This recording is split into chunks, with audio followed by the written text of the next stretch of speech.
Bonjour Sandrine. Bonjour Yannick, bienvenue dans cette nouvelle vidéo sur Eau Nature TV. Moi, je suis ravie de vous avoir comme invité. Ça fait un petit moment déjà qu'on devait, qu'on devait se contacter. Ça y est, on est enfin arrivé. Alors Yannick, déjà dans un premier temps, est-ce que vous pouvez vous présenter un petit peu et puis nous dire comment vous en êtes arrivé à pratiquer l'électroculture? C'est toujours une question difficile dans le sens, pour essayer de faire court. Mhm. Euh, donc moi, j'ai grandi à la campagne. Après, j'ai fait des études d'ingénieur agronome. Et c'est pendant mes études que j'ai été vraiment choqué par toutes les techniques industrielles où on fait plus attention au vivant, à la conscience, au côté vraiment, ouais. Émotionnelle, conscience du vivant, hein, des animaux, des plantes. Et après aussi tous les produits chimiques, je trouvais ça quand même exagéré. Et alors j'ai commencé à chercher toutes sortes de techniques alternatives et à m'intéresser aux alternatives pour l'agriculture, qui sont plus respectueuses du vivant ou de la nature. Et comme ça, je suis arrivé au sujet de l'influence de la musique sur les plantes. Et en tant qu'ingénieur, je trouvais ça assez mystérieux et intéressant. Alors, je commençais à creuser ce sujet et j'ai fait une thèse de fin d'études sur ce sujet. Ah, c'était la première dans le monde, je pense. Et ça n'a pas été évident. Et après, comme ça, petit à petit, de fil en aiguille, on va dire, j'ai découvert tout le monde de l'influence des ondes électromagnétiques, hein, des ondes plutôt invisibles, on va dire, hein, ou inaudibles, et de l'électricité, du magnétisme sur les plantes, hein. Donc ça, c'était dans les années 1998 où j'ai commencé ces recherches. Et après, c'est vraiment à partir des années 2009, comme ça, environ, où j'ai vraiment développé l'électroculture à fond. J'ai commencé à faire des essais à grande échelle chez les agriculteurs et où j'ai eu mes premiers grands résultats vraiment importants, on va dire, qui ont fait que par le bouche à oreille, ça s'est vraiment développé. Ouais. Ouais. Donc là, justement, oui, c'était une des questions que je voulais vous poser, c'est l'électroculture utilisée à grande échelle. Mais juste avant, est-ce que vous pouvez, pour les personnes qui connaissent pas du tout ce que c'est, expliquer peut-être un petit peu plus en détail en quoi consistent les méthodes, parce qu'il y a plusieurs techniques également en électroculture. Et en gros, on va dire, essayer de faire un petit peu un résumé de comment ça fonctionne. Ah oui, c'est un peu tout un monde, hein. L'électroculture se limite pas juste à une technique, hein. C'est ça. Ce que j'aime bien dire, c'est un peu dans la science actuelle de l'agronomie, hein, on a fait attention à toute la dimension chimique et biologique du sol et structure du sol, hein, au niveau physique.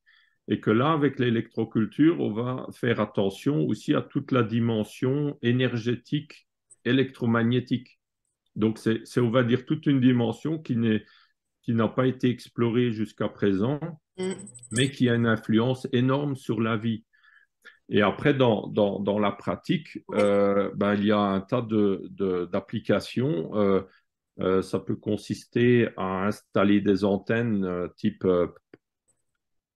paratonnerre qu'on Mhm. va placer donc dans les champs ou dans son potager, hein. Donc, ça va être des longues tiges qui vont capter l'électricité atmosphérique, par exemple. Et après, il y a d'autres techniques où on va, par exemple, épandre des poudres ou des sables de roche volcaniques qui vont augmenter le magnétisme de la Terre, par exemple, et qui vont augmenter son effet antenne avec le champ magnétique terrestre qui a un pouvoir très important de stimuler la vie dans le sol, par exemple. Il y a d'autres techniques où on va relier, par exemple, des aimants à des fils de fer galvanisés qu'on va enterrer dans la terre, orientés avec le champ magnétique terrestre, qui va augmenter le champ magnétique localement, qui fait que les plantes aussi s'en trouvent stimulées. Mhm. Ah, donc, il y a plein de techniques. Il y a aussi des techniques pour dynamiser l'eau. hein, pour améliorer les propriétés de l'eau qui fait que les plantes poussent mieux. Hein, on a tous déjà remarqué qu'après un orage, par exemple, Mhm. les plantes ils reverdissent très vite ou les graines germent très vite. Ben, ça, c'est des propriétés, surtout électriques, électromagnétiques de l'eau qui font la différence comparée à une eau de réseau classique, par exemple. C'est ça. Ouais. Ouais. Donc, Mm. vous devancez un peu mes questions, mais alors, donc, je vais revenir sur la première. Par rapport à, alors, déjà, moi, quand j'ai découvert l'électroculture, tout ça, j'ai découvert grâce à vous, grâce à votre site qui est hyper riche. Et puis, j'ai fait une interview avec Romain Pézigo, que vous avez eu, je crois, aussi en élève, enfin, ou en formation, de la ferme des terres. Et là, une des questions que je me posais, parce que quand j'ai découvert ça, je me dis, mais c'est juste. Alors, incroyable tout ce qu'on peut faire avec. Et puis, ça paraît tellement à la fois simple et incroyable. Je me suis dit, mais pourquoi est-ce que c'est pas appliqué justement à des cultures sur plus grande échelle ou à des agriculteurs qui font vraiment qui ont des grands, beaucoup d'hectares, etc., qui ont une grosse production. Est-ce que déjà c'est possible? Et si c'est possible, pourquoi est-ce que c'est pas plus répandu plutôt que d'utiliser effectivement des engrais ou que sais-je pour augmenter la production? Ah, c'est une grande question, là. Mm. Euh, Pourquoi ce n'est pas utilisé à grande échelle ou pas encore autant qu'on voudrait? Ouais, là, il y a beaucoup de choses à dire, hein. Mais déjà, dans l'histoire, il y a un siècle, ça a été beaucoup plus utilisé. Il y a eu beaucoup plus de recherches officielles, hein. Par exemple, à l'école d'agriculture de Beauvais, Mhm. il y avait un directeur de recherche ouais, qui était très actif dans ce domaine. Il y a des documents, des livres là-dessus. Il y a beaucoup de livres sur l'électroculture qui sont sortis au début du siècle dernier. Ouais, et alors je vous coupe 2 secondes, mais les premiers, enfin, les premiers écrits qu'on a pu retrouver par rapport à ça, historiquement, ça remonte Ah, à... ça, c'est déjà du temps des rois. J'ai retrouvé un livre de 1783, si je ne me trompe pas, Mhm. de l'abbé Bertholon, Électricité des végétaux. Et ça, c'est un peu la référence de tous les D'accord. livres qui viennent après. Ça, Hein. c'est en France. Mais Oui, après, en au niveau France. mondial, est-ce que, il y a d'autres écrits plus anciens utilisant toutes ces techniques? Après, déjà, c'est très difficile de trouver des livres des années 1700 et avant, c'est encore plus difficile. Alors, ailleurs dans le monde, c'est pas évident. Parfois, on retrouve des bibliothèques qui ont 1000 ans, 2000 ans, mais c'est quand même très rare. Mhm. Mais il y a des références déjà beaucoup plus anciennes, hein. Oui. Ils en parlent par exemple d'un pape qui avait interdit dans les années 600 après Jésus-Christ, qui avait interdit l'usage de poteaux, de grands poteaux comme ça, qui étaient placés dans les champs. Et ils interprètent que c'était placé pour protéger les champs de la foudre. Mhm. Mais ça, c'est ce que les archéologues disent. Mais moi, je pense qu'ils utilisaient ça déjà pour augmenter les récoltes, pour augmenter la croissance. Hein, ils mettaient des longues perches dispersées dans le champ. Mais comme le pape ne comprenait pas trop comment ça fonctionnait, probablement, il a interdit ça parce que c'était soi-disant une pratique païenne, une pratique païenne. Et ce qui est rigolo, c'est que 300-400 ans après, il y a un autre pape dans les années 1000, hein, c'était le premier pape français, et lui, il a réautorisé cette pratique de mettre des longues perches dans le champ à condition qu'elles étaient accompagnées de prières chrétiennes. Hein, donc voilà, alors c'était autorisé ou toléré. Et donc ça montre déjà que cette pratique est très ancienne. Voilà. Hein, donc de l'usage de longues perches dans les champs. Et je suis sûr qu'ils avaient remarqué que ça poussait mieux parce que sinon ils prendraient même pas la peine d'aller mettre des longues perches dans les champs. Donc je suis sûr que c'était déjà connu.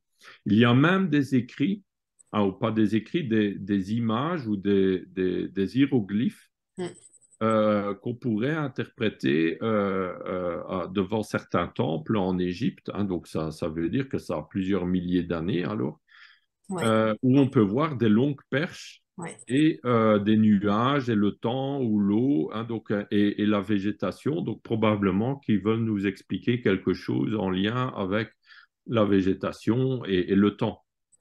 Et personnellement, je suis même convaincu qu'ils avaient la connaissance de comment influencer le temps et donc amener la pluie régulière et donc permettre dans ces zones qui sont aujourd'hui arides et désertiques, de permettre d'en faire des oasis et une agriculture abondante. Du moment qu'on arrive à amener l'eau, la pluie, les déserts y reverdissent. Donc ça peut aller très vite. Et aujourd'hui, la science actuelle, elle sait le faire aussi. Hein. Mhm. Il y a plein de brevets, de connaissances Mm. autour comment générer la pluie. Ouais. Donc, c'est aussi faisable. Et l'électroculture, après ça, c'est l'électroculture appliquée Oui, c'est au différent. temps, hein, Oui, mais finalement, tout est lié. On va dire, on va optimiser l'environnement de la plante à tous les niveaux et l'électromagnétisme et l'électricité et le magnétisme de la Terre jouent un grand rôle aussi dans le fonctionnement du temps aussi. Hein. Mm. d'accord. Et alors, pour revenir à la question de tout à l'heure, par rapport au fait de la pratique de cette technique à grande échelle, donc a priori, de ce que j'en conclus, ça a l'air d'être possible, mais alors, Ah oui. Donc après, ça a commencé à être utilisé de plus en plus au début des années 1900 en France. Et la France a vraiment joué un rôle leader, on va dire, précurseur dans le monde à ce niveau-là, parce qu'on trouve très peu d'autres écrits ailleurs dans le monde. Et quand on en trouve, souvent, c'était des copies ou inspirées de ce qui se passait en France. Hein. Et, euh, et après, il y a eu la Première Guerre mondiale, les famines, hein, et après, il y a eu un industriel ou un artisan indépendant qui s'appelle Justin Christoflo, qui a développé l'électroculture vraiment à grande échelle auprès des agriculteurs et qui le dit même dans le titre de son livre ou de son document d'information.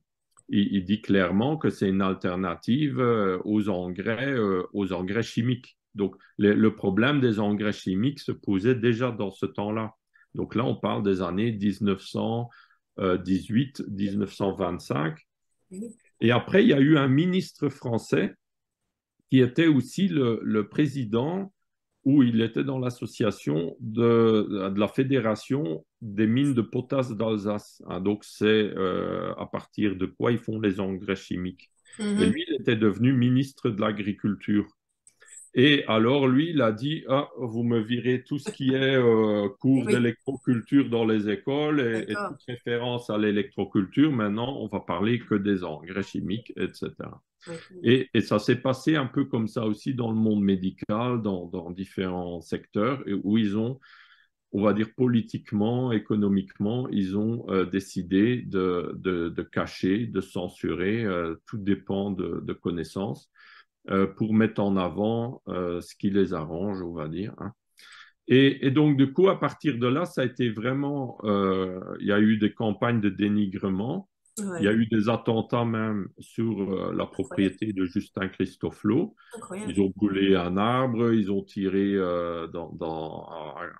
avec des balles dans sa fenêtre, etc. Il y a eu un tas de choses. On retrouve ça dans les articles de presse de l'époque. Et après, ça a été tellement censuré qu'après la Deuxième Guerre mondiale, on n'en entend quasiment plus parler et ils ont même retiré le mot du dictionnaire. Et après la Deuxième Guerre mondiale, c'est rare de le trouver encore dans un dictionnaire. Hein. Donc, et quand on retire les mots d'un sujet du langage, alors c'est comme si on ne peut plus y penser et on contrôle la pensée des gens finalement. Hein. Et Exactement. on voit bien comment aujourd'hui aussi les politiques, tout le monde intellectuel, dirigeants jouent avec les mots et manipulent les mots. Hein. Donc c'est quelque chose de très important pour contrôler la pensée des gens. Ouais. Et et après, ben, grâce à Internet, quelque part, hein, des gens comme moi, après, moi, je suis un des premiers pionniers, je n'ai pas fait exprès, mais c'est pas ma curiosité naturelle. Je me suis intéressé à l'électroculture et alors j'ai commencé à faire un site Internet, à partager. Et c'est grâce à Internet, quelque part, qu'on peut joindre d'autres personnes passionnées ailleurs dans le monde depuis chez soi. Et du coup, ça a créé petit à petit, comme ça, toute une communauté. Et pour moi, bah, j'ai pu en faire mon activité, faire un travail de ça. Parce que si j'aurais dû compter que sur les agriculteurs autour de moi, je n'aurais pas pu faire un travail. Mais grâce Alors, à Internet, je peux joindre des gens dans le monde et, entier, dans toute la France. et alors les agriculteurs qui sont autour de vous, c'est quoi qui les bloque? Ah oui, après, pour continuer à répondre à la question, bah maintenant, il y a quand même aussi des milliers d'hectares en France où ils utilisent d'une manière ou d'une autre des techniques d'électroculture. Hein. Mais c'est tout en discrétion.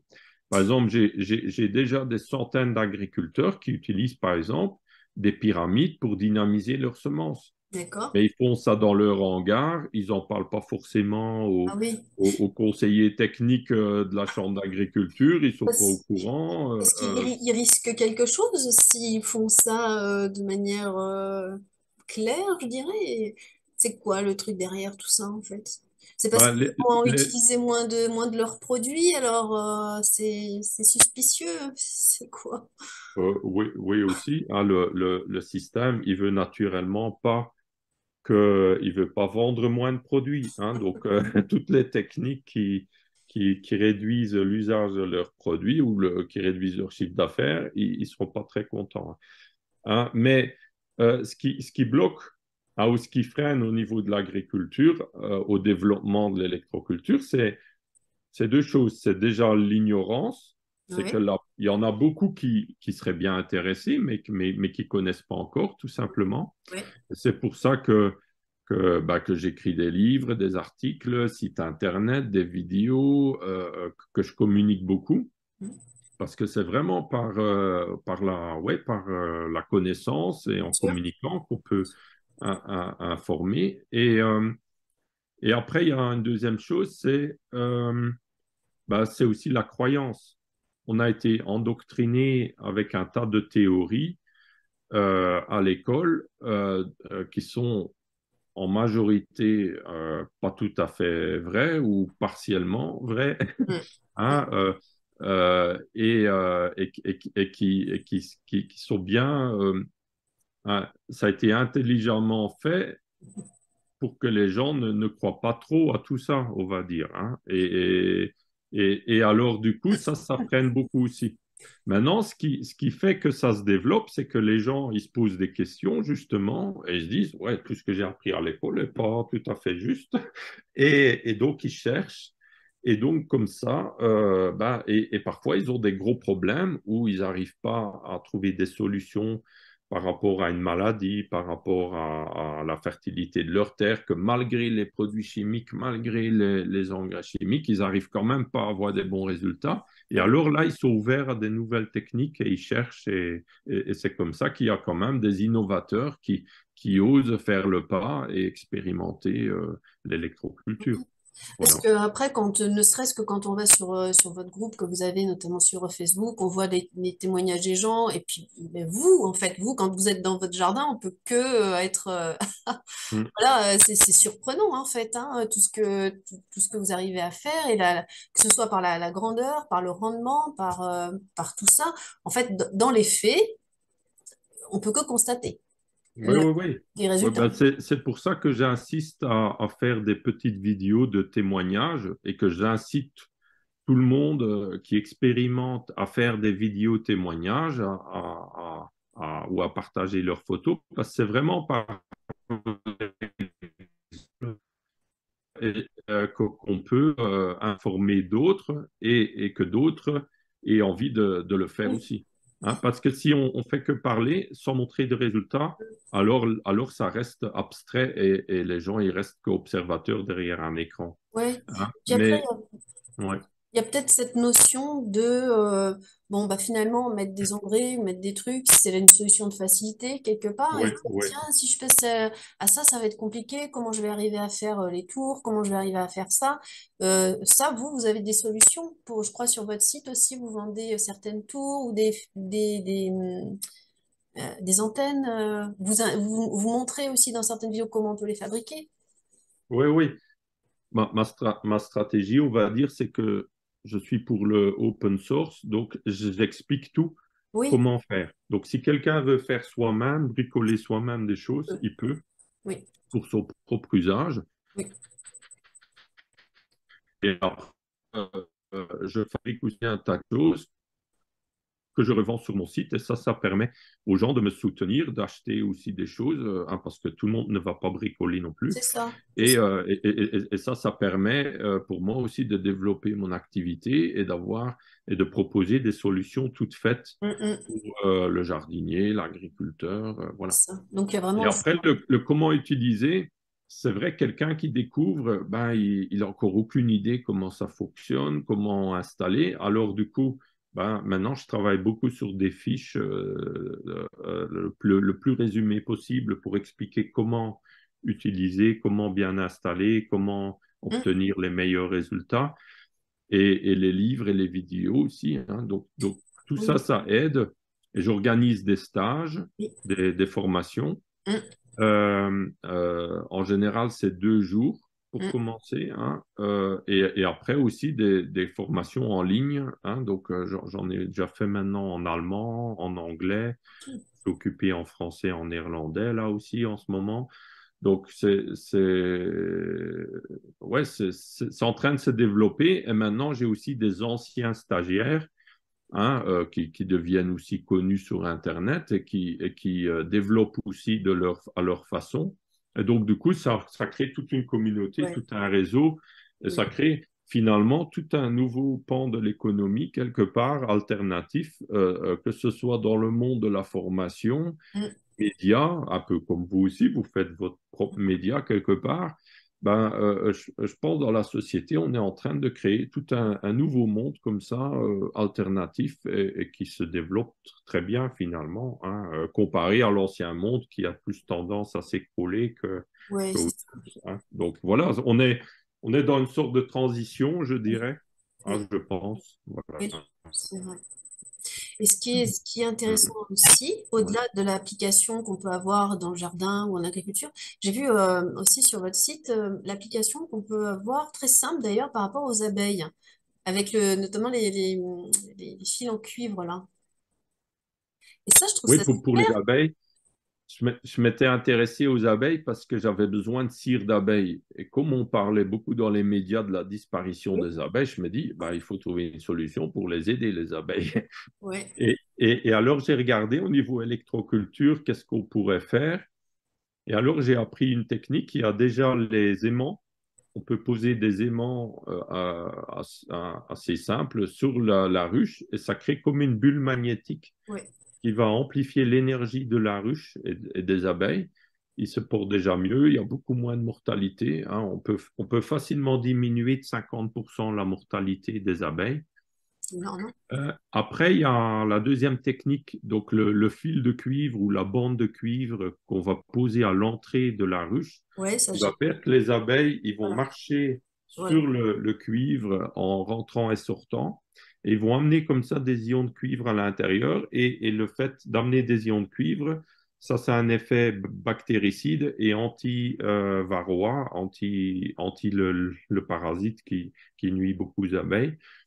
Et donc, du coup, ça, c'est quelque chose qui est très connu depuis longtemps dans les hôpitaux. Avant, les clenches étaient en cuivre ou dans la cuisine, les casseroles en cuivre, C'est vrai. parce que le cuivre a un effet antibactérien, antimicrobe, on va dire. Hein. Oui, oui, tout à fait. Donc, c'est tout simple. Et après, il y a une troisième technique, c'est de mettre un circuit Lakowski. Donc, ça, c'est une sorte de boucle en cuivre ouvert et qu'on va poser sur la face sud de la ruche, ou sud-ouest ou sud-est, ça va aussi. Et alors ça va aussi créer un champ d'énergie sur la ruche qui est très bénéfique.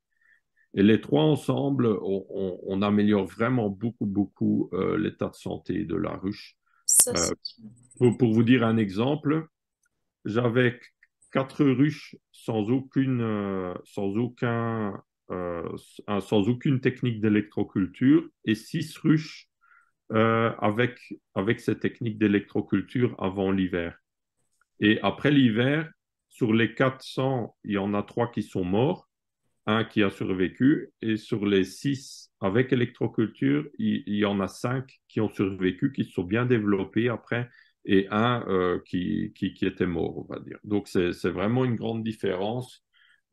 Donc, ça, c'est juste mon petit témoignage, on va dire, hein, mais ça fait déjà presque 10 ans maintenant que j'expérimente avec ça, un peu moins sur les ruches, mais maintenant, il y a des milliers d'apiculteurs, alors, au moins des centaines, qui utilisent les aimants, les bandes de cuivre. Et j'avais commencé avec ça tout au début, là où j'étais un des premiers. Et maintenant, il y a des grosses sociétés d'apiculture qui vendent aussi des aimants et des choses comme ça, parce qu'ils ont vu les résultats et que les apiculteurs, ils sont des gens souvent très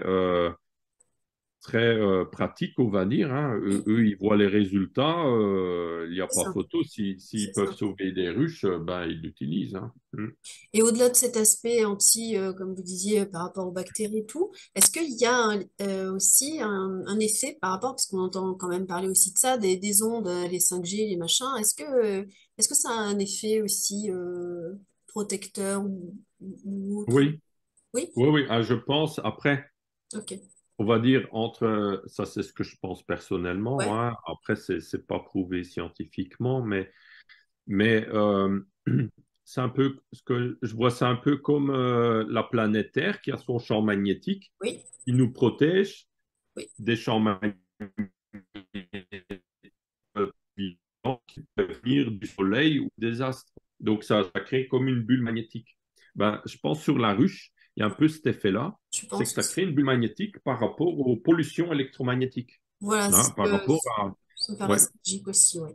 Hein, c'est parce que les pollutions électromagnétiques, maintenant, je pense que la disparition des abeilles des 20 dernières années, ils disparaissent. Il y avait déjà des problèmes Mm. avant, hein, depuis un siècle, les abeilles ont tendance où l'état de santé, la production et la- le développement des abeilles a tendance à diminuer déjà depuis près d'un siècle, hein. Mais ce qui a vraiment accéléré et augmenté fortement depuis les 20 dernières années, c'est surtout l'ajout de la pollution électromagnétique Mm. qu'il n'y avait quasiment pas avant. Mm. Hein, avant, il y avait juste la radio et des Mm. satellites un petit peu, mais c'était assez limité. Mais depuis 20 ans, ça a explosé. Et depuis 20 ans, on voit aussi une explosion de la mortalité des abeilles, hein. Donc, c'est vraiment lié, en plus des problèmes des produits chimiques sur les abeilles. Tout ça, ça vient en plus. Mm.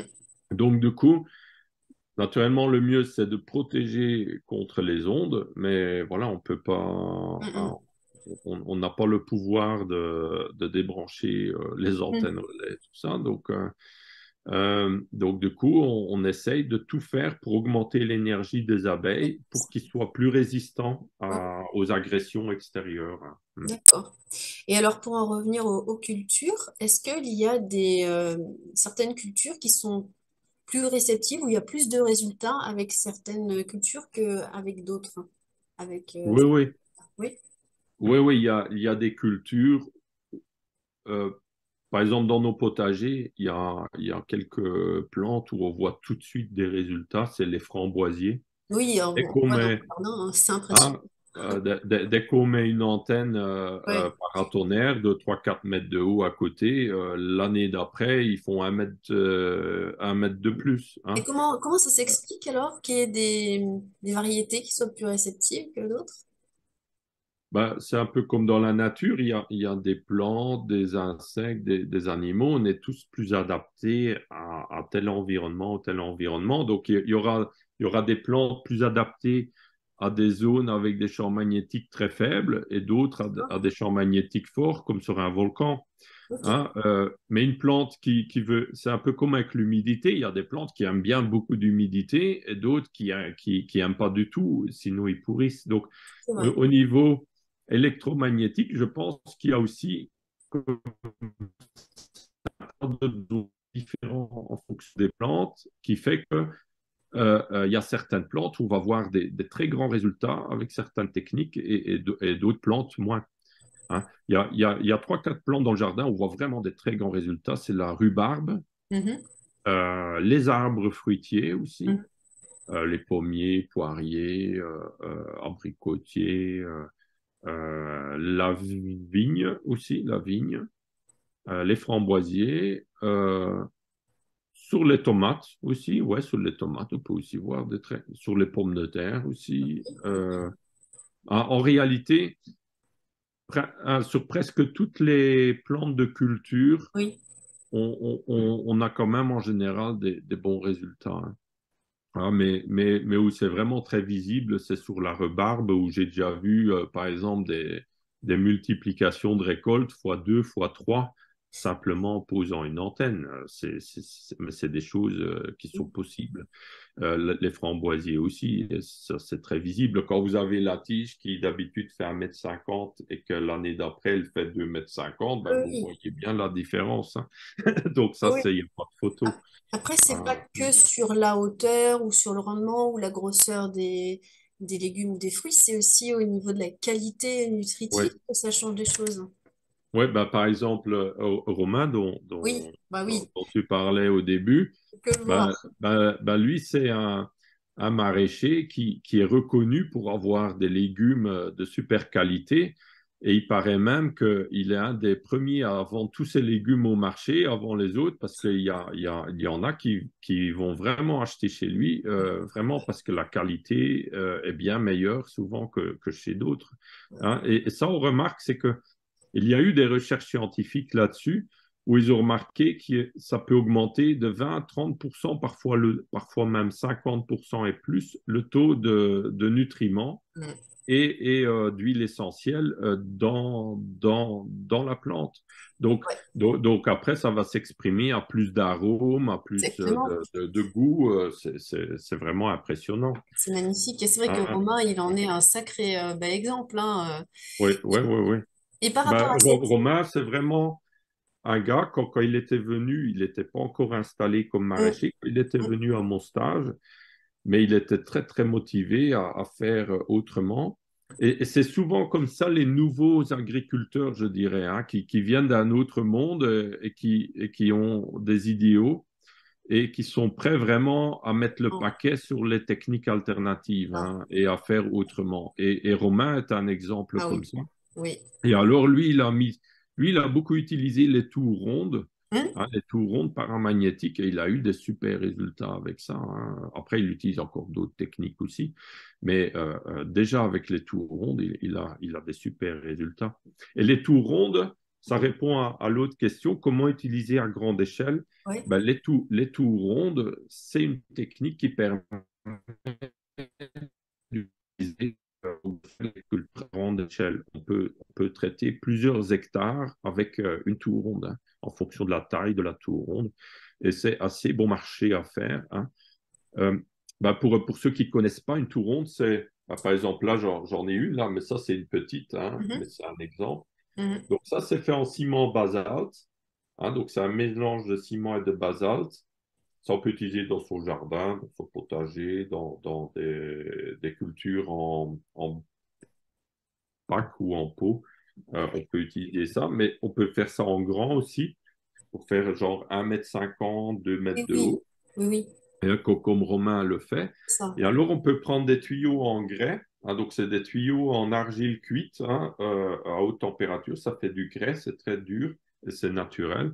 Et après, on remplit de basalte. Et après, on met une roche dessus ou on peut faire un cône dessus.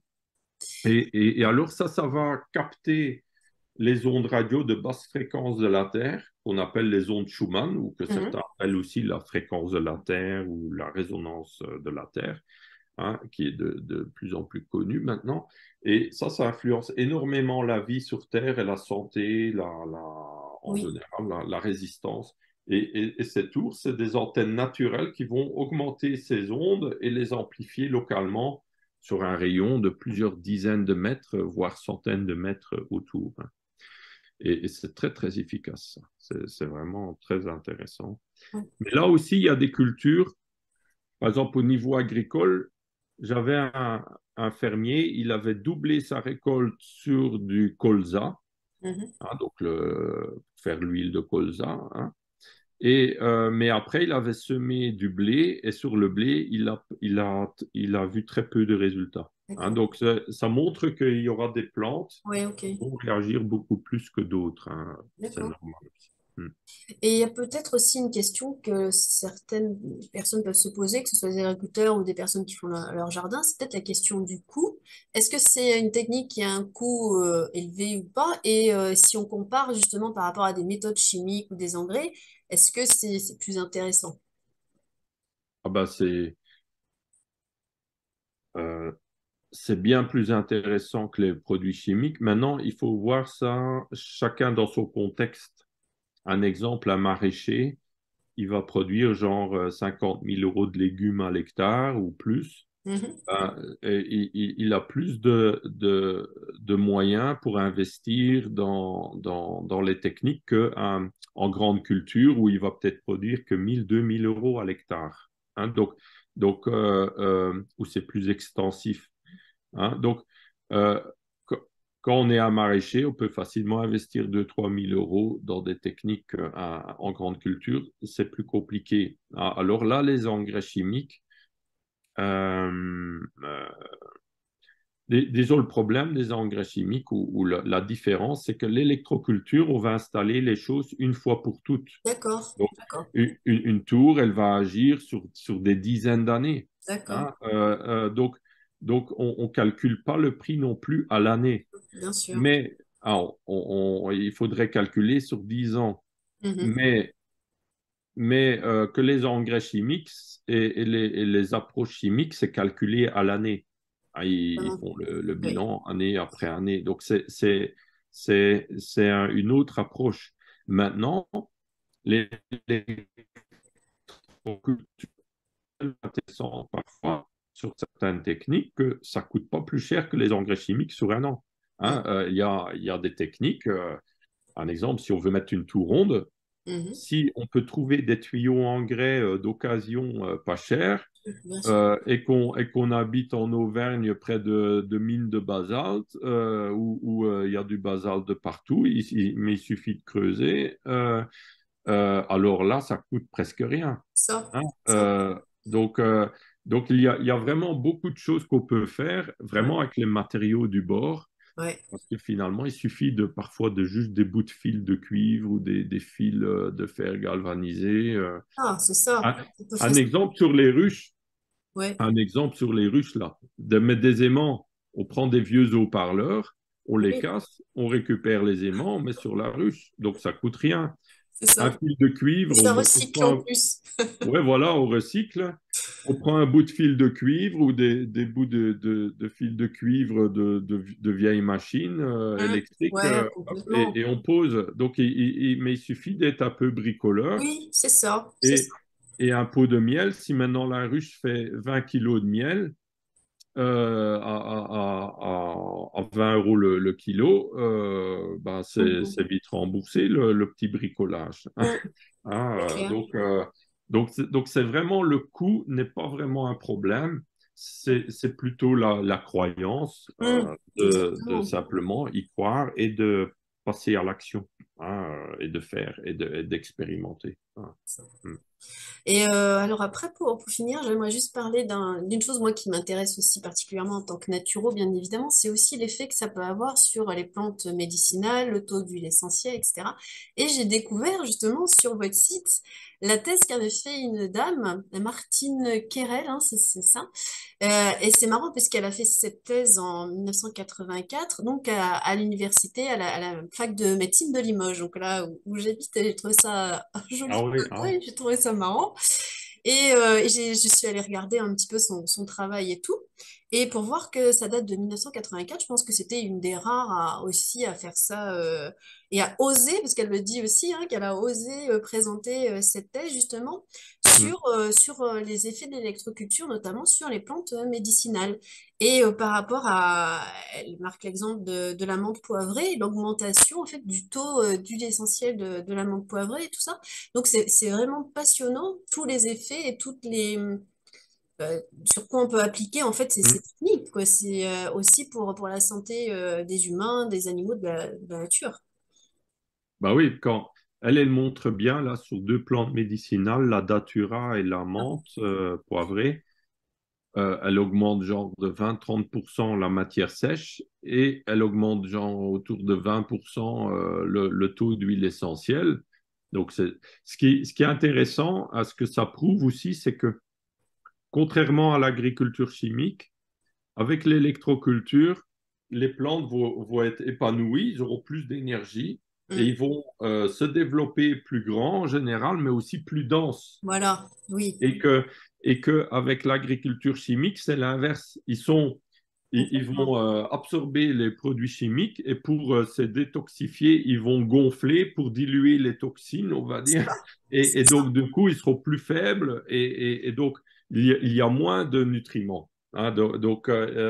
Avec l'agriculture chimique, les plantes deviennent plus grandes, mais moins résistantes et moins Et moins nutritives. dense. Avec l'électroculture, c'est exactement l'inverse. Tout à fait, Mm. tout à fait. Donc Donc, ça, c'est intéressant.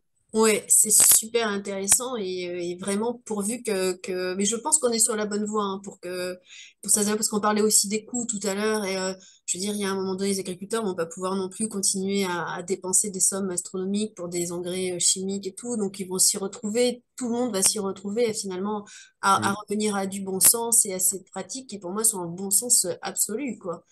Vraiment. Et Maintenant, le système contre-attaque aussi, hein, le, ouais. quelque part, c'est que au début, depuis la Deuxième Guerre mondiale, ils étaient dans la stratégie de ignorer le sujet, Mhm. hein, de censurer complètement. Mais là, comme ça commence à se développer, là maintenant, ils commencent à avoir des articles pour dénigrer Ah, et faire passer ça comme des choses oui, d'hurluberlu. bien sûr, ouais. Et après, il y a aussi des faux. Ouais, des faux pionniers, on va dire, qui Ah, vont proposer des techniques qui ne fonctionnent pas, qui font des belles vidéos parfois. Il y a ça aux États-Unis pour mettre les gens sur des fausses pistes et utiliser la puissance des médias pour dénigrer et mettre les gens sur des fausses pistes. hmm. Euh, et donc, il y a maintenant une sorte de contre-attaque comme ça. Un Mhm, exemple, même sur les réseaux sociaux, mhm. vous voyez beaucoup de témoignages dans les jardins potagers, par exemple, hein, dans mon groupe, mais quand je publie des choses chez les professionnels, une fois sur deux, c'est censuré. Une fois Hmm. sur deux, le réseau social Ah ouais, bien connu, là, hein, je ne vais pas incroyable. citer de nom, Ah ben, ouais, mais il fait carrément disparaître le poste, ah hein, ouais. sans raison. Donc, Hmm. on a remarqué ça, c'est pour ça que je publie plus trop sur les professionnels, sur le réseau social, parce que je voudrais pas non plus donner le bâton pour me Oui, faire battre oui, et faire complètement. supprimer tout le Ouais. groupe, Mais oui. mais c'est des choses qui existent. Hmm. Il y a aussi quelque chose d'autre qui est censuré, c'est la notion d'énergie vitale. Ah oui. Parce que ça, l'industrie agroalimentaire n'aime pas du tout. À qui Parce vous que le dites? c'est contre leur, ouais, contre Ouais. leur intérêt. Ah ben complètement. Et donc, du coup, dès qu'on va parler d'énergie vitale, on a Ah tous ouais. des problèmes aussi. C'est pour ça que c'est important de faire aussi en vrai des rencontres comme vous faites, des formations, des ateliers, enfin et tout, parce que pour qu'il y ait ce lien-là qui soit là, en dehors effectivement des réseaux sociaux, parce que là, il n'y a pas de censure possible. Donc ça, c'est Ouais, très ouais. important. Ah, pas de censure. Après, je Ah, m'adapte en fonction du oui, public. bien sûr. Mais il y a à boire, à manger pour tout le monde. Même Ouais. l'agriculteur qui est super rationnel, bah, il peut déjà faire des choses qui sont très scientifiques au niveau de l'électroculture. Et après, il y a celui qui a plus des approches Mm, énergétiques, spirituelles. Bah, il peut aller beaucoup plus loin mm, encore avec les techniques, hein. mm, Donc, il y a vraiment des techniques adaptées à tous mm.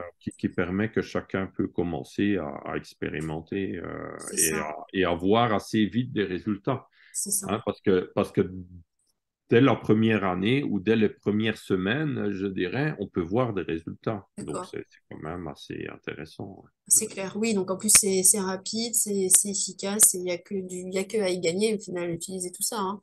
Et Mm. il y a la phrase souvent que les gens disent, ah, je vais d'abord voir pour croire.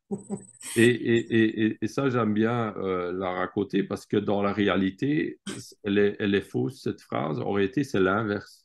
Il Mm. faut d'abord croire, Mhm. croire à la possibilité Oui, ou avoir une certaine ouverture d'esprit, et alors on peut voir les choses. tout à fait. Alors on peut commencer à voir, parce que sinon, ça peut être à côté de nous et on ne le voit jamais. Je rejoins Hein. complètement, ouais. Mm. Ouais. Un exemple. Souvent, les gens, quand ils viennent à mes stages, après, ils se rendent compte un peu de toute cette dimension électromagnétique et magnétique et influence sur le vivant.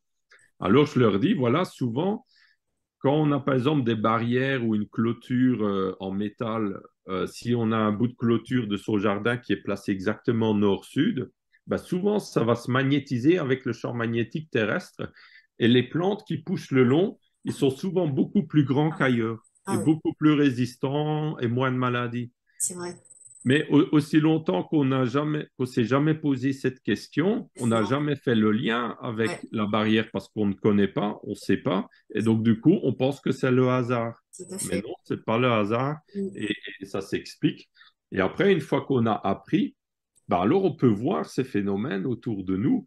Quand on voit une barrière par hasard nord-sud ou une plantation dans un champ ou en Ouais, vigne ouais, exactement nord-sud, bah souvent ils se portent beaucoup mieux qu'ailleurs et c'est des choses qu'on peut vérifier et j'ai comme ça plein de témoignages comme ça. bien sûr. Donc ça montre, ça illustre vraiment l'histoire de faut d'abord croire pour voir ou d'abord avoir appris et après on peut voir les choses. Hein. Complètement, ouais.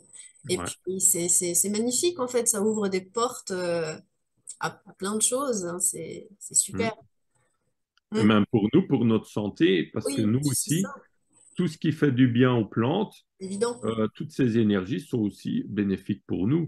Tout à fait. Quand on se promène simplement dans un jardin qui est bien fait avec les techniques d'électroculture, même nous, on se sent mieux. Mm, Hein. mm, Les énergies des tours rondes, mhm. c'est aussi très bénéfique pour l'humain. C'est vraiment, ça fait du bien.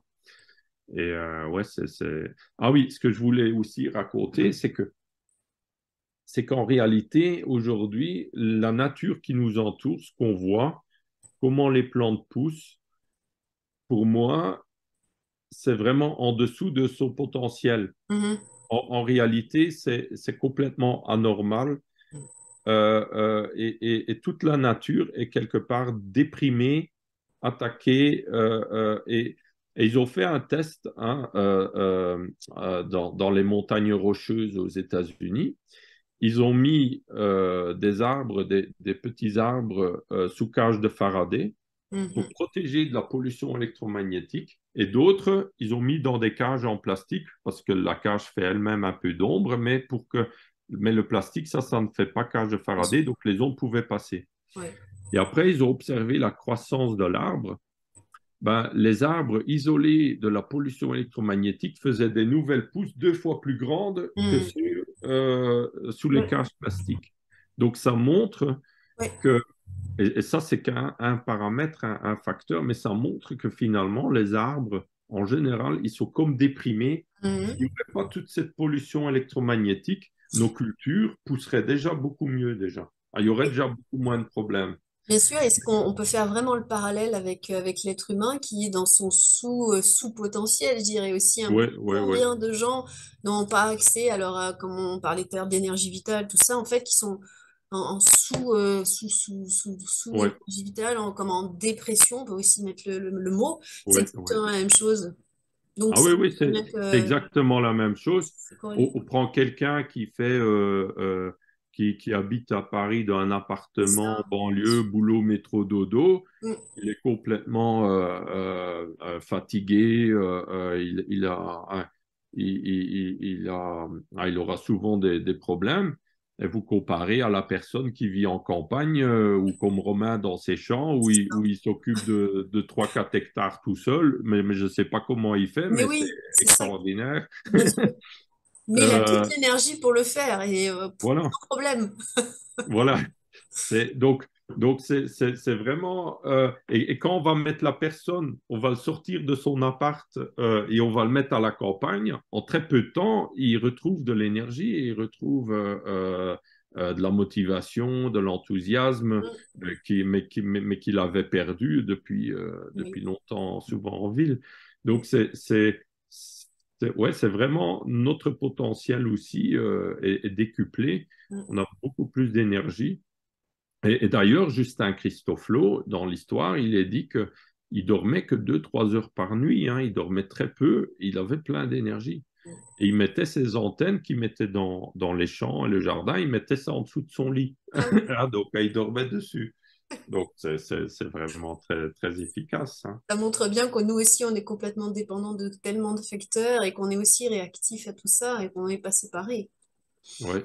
Parce que nous, on est des êtres électromagnétiques aussi. Oui, On est un peu comme c'est ça. un moteur électrique, on est plein de fils à tout Mm. notre système nerveux. Et Complètement, après, on va bouger dans un champ magnétique de la Terre. Et donc, ça crée plein de courants. tout à fait. Et au plus on bouge, au plus on a d'énergie. Si on Mm. reste statique, on ne bouge pas, ben, on est de plus en plus fatigué. Un peu comme le jeune ado qui est C'est toujours ça, fatigué dans le canapé. exactement. C'est ça, Comparé à la mère qui court à droite à gauche et c'est vrai, qui a plein d'énergie. c'est vrai, c'est vrai. Mm. Voilà, c'est un peu Donc, une oui, anecdote, mais c'est rigolo. Mais c'est on vrai remarque ça que quand on travaille dans le jardin, à la fin de la journée, on est fatigué, oui, oui, mais mais on a de plus en plus d'énergie, oui, c'est pas les hein. mêmes, c'est pas les mêmes ressentis, hein. Ouais, et que on pourrait pas dire ah ben je vais dormir une semaine pour avoir beaucoup d'énergie. Non, ça fonctionne pas comme ça. On n'a pas plus d'énergie parce que on dort beaucoup plus que normal. Non. Alors, c'est Oui, même l'inverse souvent. c'est ça, ouais, ouais. Et c'est vrai que ce sujet-là d'électroculture, ça amène tellement d'autres sujets qu'on pourrait en reparler des heures et c'est Ouais. passionnant. Mm. Et je recommande vraiment à tout le monde d'aller voir votre site internet. Je mettrai les liens sous la vidéo, bien sûr.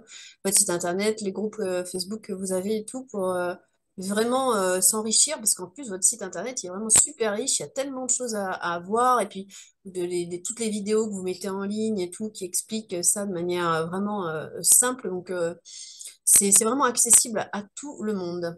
Bah, merci beaucoup. Il y avait une stagiaire une fois, elle était tellement passionnée du sujet et elle a imprimé tous les textes que j'avais écrits sur Internet, mes sites Ah, Internet, et ça c'est- faisait plus de 500 pages. ouais, c'est ça. Donc, merci à vous pour tout ce que vous partagez et ce que vous offrez. Et peut-être à bientôt pour une autre vidéo, qui sait. On pourra Ouais, développer encore d'autres sujets. bah, grand merci pour m'accueillir et cette conversation. Et j'espère que ça aura stimulé la curiosité de Ben, certains j'espère aussi. à essayer. Oui. Merci.